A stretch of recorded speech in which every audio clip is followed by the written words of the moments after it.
Hey everybody, it's Grant, and today I'm going to show you how I just bet $150,000 on this market to crash.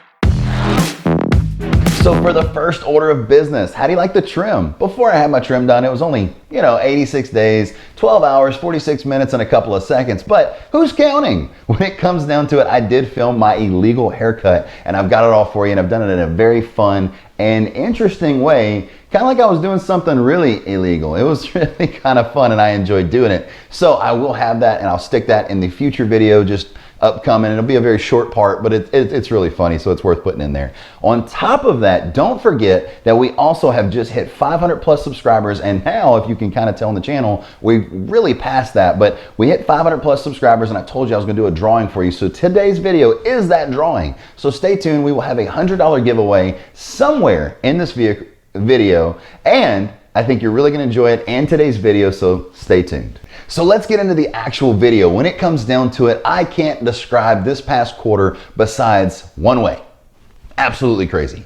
There is only one word that I think describes this quarter properly, and it is crazy. And the reason for that is the Fed has now dropped and plummeted rates to zero. When it comes down to it, the actual job losses are astronomical, and the unemployment claims are over 33 million. That means 33 million Americans are out of work looking for unemployment.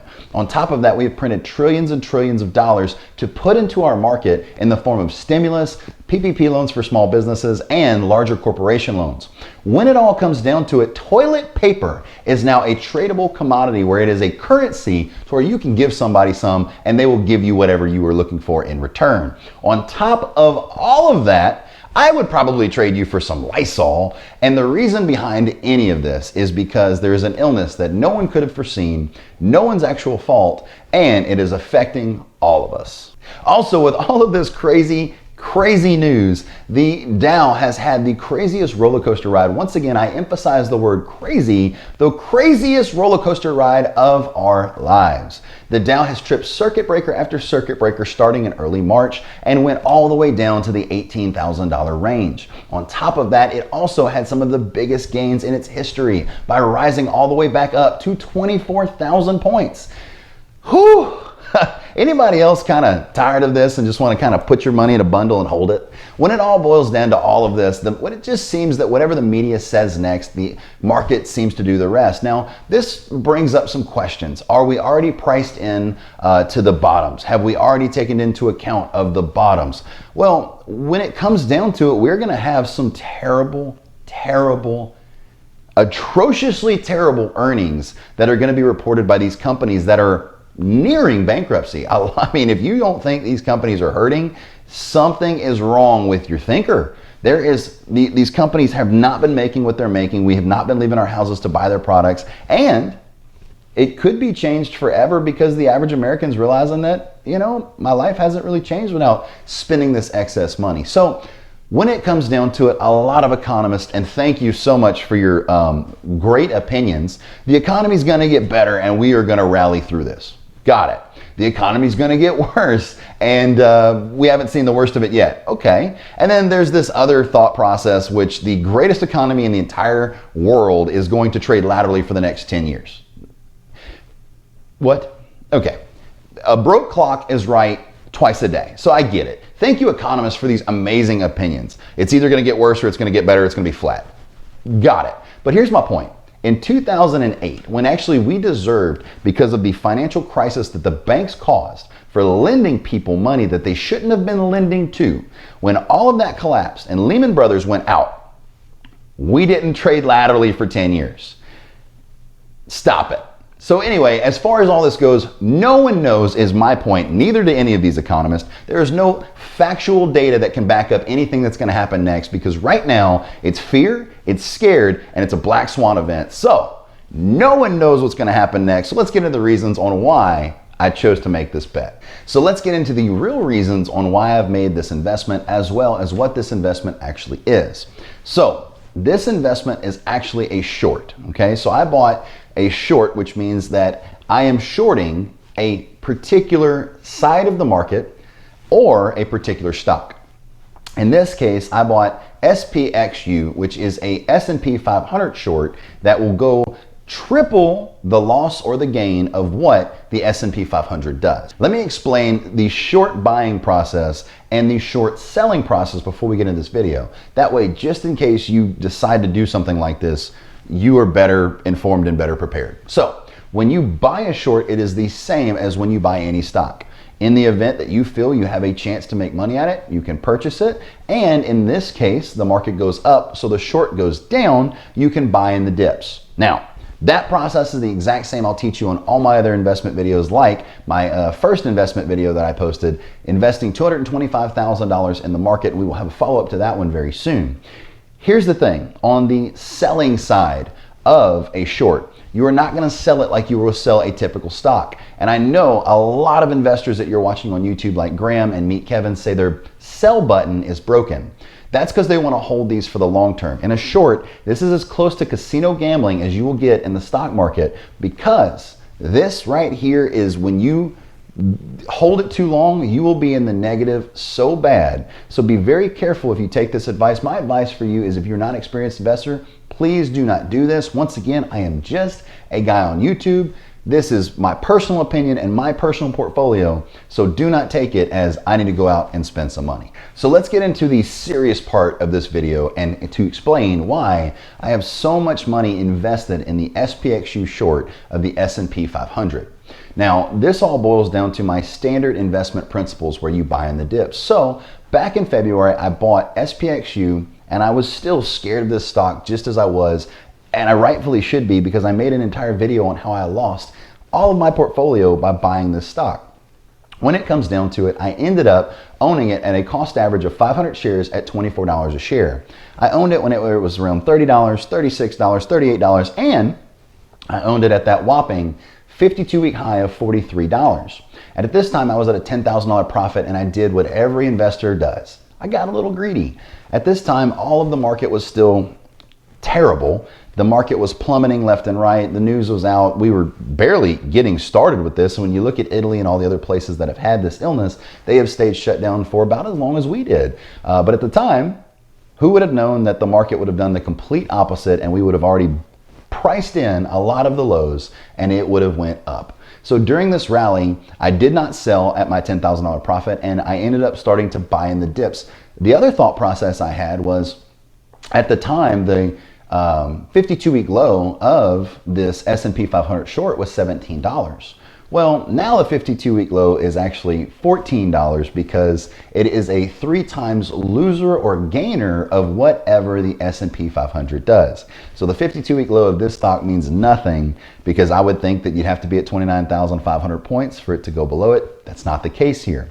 So as it works, I bought down in the dips as it progressed and as the market rallied, to the point now where I own 6,750 shares of SPXU at $19.45, 55 cents. It'll be on the screen, but I own it for around $19 and 94 cents. I'm pretty sure is right. And the reason that I only own right now $134,000 in this stock and not the 150, I still have a $15,000 allocation that I was going to put in this week whenever the stock went back down to around the $14.40 range, to where I'll be again at the 52-week low. And after this, I will settle in, hold on tight, and see what the market does next. I can't stress this next point enough. No one has a single clue what is going to happen next in this market. There is no mathematical data that shows why we should be in a rally right now. Everything should be down. So the only thing we can actually say is, oh, maybe this was priced in, and all of this other nonsense on why we are in a rally. Here's the other portion behind this. The average economist is going to predict a recession every year until they are right about the recession. It doesn't matter the 20 times that they were wrong. It matters the one time that they were right. On top of this, there is one thing that has happened in the news that I do feel is factual, and it is based off of my opinion and theirs. Warren Buffett, the king of investing, has just sold all of his airline stocks, which means, in my opinion, Warren does not think the average traveler is going to start traveling again. They do not think the average cruiser is going to start cruising in cruise lines again. And he does feel that these earnings will eventually start causing the negative news and bad things will start happening in the economy, and that is good news for my investment, but bad news for all of my other investments. Now let's go over the potential that this investment has to make, as well as all of my other options in the event that this investment goes wrong. So as I said, I have 6,750 shares of SPXU at an average per share of $19.94. If SPXU goes back up to $43.68, which what it was on March 23rd, 2020, that will be a profit of $23.74 per share. Times 6,750 shares, you're going to have a profit whopping of $160,245. When you add that to my original investment of the $135,000 that I actually have invested now, in the event that I have the extra $15,000 added by the end of this week, it would be more, but let's just use the numbers that are at hand right now. So when you add that $160,245 profit to that $135,000 investment, you have $295,245, and that is 120% return on my investment. So what you might be asking yourself is, what are we going to do with all of that profit as well as the total amount of money? So not only do we have nearly $300,000 in the event that this investment goes right to reinvest into other undervalued companies that are stock related in the entertainment industry, the cruise lines, airlines, and all the other things that you know I'm already invested in. And that way, not only do we make money if this investment gamble pans out, which I couldn't tell you if I'm going to be right or wrong, but we will also make even more money as these companies and the economy recover and allows this portfolio to really do something special. So aside from that huge profit and that amazing ability to make money, let's go through 4 other ways that I could actually get out of this investment in the event that it was not to go as great as it just sounded. You always have to plan for the great, the bad, and the middle ground. So let's go through this and see exactly how we could actually make this work. The first way that I can actually get out of this investment in the event it doesn't work out the way that I'd like it to is, right now it is May 11th and it is Monday, and the stock market is down right at 250 points. Now this is at the time of this video, which is right at market open. So what I'm telling you is, every time I can end up selling a couple shares or 1,000 shares or whatever, I will lower that $135,000 to $150,000 investment and get myself out of it if I get worried about it. And what that means is, right now I own at least 2,000 shares in the $14, $14.60, $14.80, all throughout that range. So if I was to sell them, get $1,000, $2,000 profit, or break even, what I would end up doing is taking that money and putting it into undervalued companies for that day or later on that week, and being able to ride those back up to make even more money or eliminate even more losses on my SPXU investment.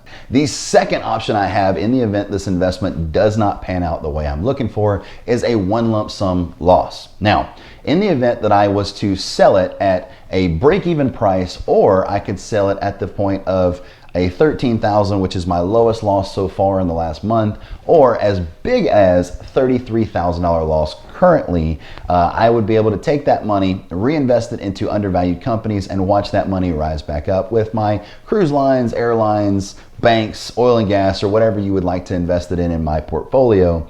And that way, that loss would be a thing of the past. My third option that I have is do exactly as I said before I did these 4 exercises, use those exact numbers, and take that as a huge win.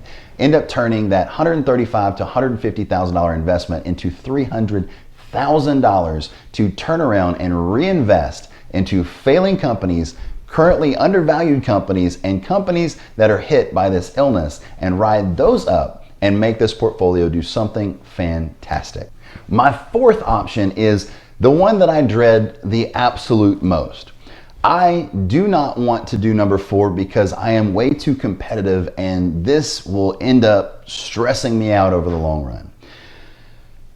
As I showed you in my first video, when I raised that $45,000 from my trading Bank of America and SPXU and during the Great Recession, and lost it all. I don't want that to happen, and I am in a different position where this investment will not be lost and I will not lose it all because I don't have margin debt. I don't have any of that issues. I have prepared for this moment. But the one thing is, if I made a mistake and I end up having to hold this money and watch it go to 50% or 40% or 60%, whatever it is, and hold it for the long run until the next recession or whatever else happens, that is a huge loss to me, because now I will have the problem of, what if I would have been able to invest that $150,000, $135,000 into these companies ahead of time, and what my portfolio would have done during this once in a lifetime black swan event that no one predicted. It's no one's fault, but during recessions, you can have the greatest wealth building time of your life. And I want to make sure I don't miss out on that, and to make sure I maximize it to the best of my ability. As I said, no one knows what will happen next, and my strategy will evolve every single day as I watch the market unfold with what will happen next. I do know that us, by going to work, that, the cases are going to rise maybe a little faster, hopefully not too fast, and I hope the heat comes in and destroys this virus and gives us a little breathing room to get time for whatever happens next. Now, also, I do know that companies will still be reporting terrible earnings, which will not help their stock prices and the overall market itself. So as I've said, I will just continue to figure out how I will make this investment over time and what I will do with it out of those 4 ways, or a combination of those 4 ways, to see what happens in the long run. That way I can reinvest all of that capital into those undervalued companies and make even more of a return during this great priced time in the stock market. So the way I look at it is, I am sitting here on a giant roulette wheel, and when I have SPXU sitting on red and I've got all my other stocks sitting on black, and then you've got the 2 greens on the board, which is 0 and 00, and that would be a company going bankrupt on me that had a large portion of my earnings in it. When it all comes down to it, regardless on what happens on the roulette wheel, I still will end up picking up at least a 30 to 40% return and be excited about that. And I cannot wait to share the journey with these bets and calculated risks with you here on YouTube. So here we are at the time of the video where we are going to be picking a lucky winner. So here's the thing. As in the last video, we told you that we were going to be pulling a lucky winner if we hit 500 plus subscribers, and we did. So we were going to be giving away a $100 gift card, or in the event we cannot mail it to you, we're going to be giving you a $100 Apple Pay. If I can mail it to you, I will send you a nice letter that just showing you how much we appreciate you. If I can't, and I have to send you Apple Pay, I will be sending you a nice email. So let's go ahead and pick a lucky winner. And also, I told you that the lucky winner would happen again in the event that we hit 750 subscribers, and we also did that as well. I think we're around 900. So let's pick out this lucky winner, and we will get back into the video. Okay. You guys nervous? I'm nervous. I'm nervous. Let's see. This one looks good. Okay. All right. Ready? So this winner is Mr. Joe G. So Joeegee. So Joe G.